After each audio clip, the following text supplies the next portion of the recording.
ہمارا نظریہ 12 امام 14 معصوم والا نہیں ہے، یہ اہل سنت کا نظریہ نہیں، یہ جملہ نہیں۔ آج بہت سارے لوگ عدم علم کی وجہ سے یا عدم توجہ کی وجہ سے بڑے بڑے آستانوں پر بڑے بڑے مولوی صاحب بھی دعا مانگتے وقت 12 امام اور 14 معصوم کا نام لیتے ہیں۔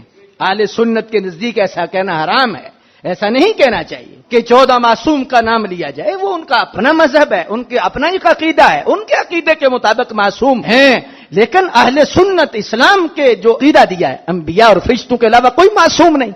ہمارا جو نظریہ ہے انبیاء کرام کے متعلق ہے، فرشتوں کے متعلق ہے معصوم کا، غیر نبی معصوم نہیں ہو سکتے۔ تو لہٰذا اگر یہ لفظ بولا جائے تو پھر عقیدے کی نفی ہے، انبیاء کے علاوہ ہم معصوم بولتے ہیں، تو لہٰذا ایسا کبھی نہیں بولنا چاہیے۔ اگر کوئی بولے تو آپ میں سے ادب سے لوگ گزارش کریں مولانا حضرت کیا یہ ہمارا اہل سنت کا نظریہ ہے، اہل حق کا یہ عقیدہ ہے 12 امام اور 14 معصوم والا؟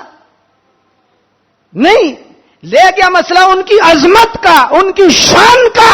یہ جو 12 ائمہ ہیں، ائمہ اہل بیت ہیں، اہل سنت کے ہاں ان کا مقام اور مرتبہ ہم سمجھتے ہیں یہ کسی مسلک کے امام نہیں، پوری امت کا امام ہے۔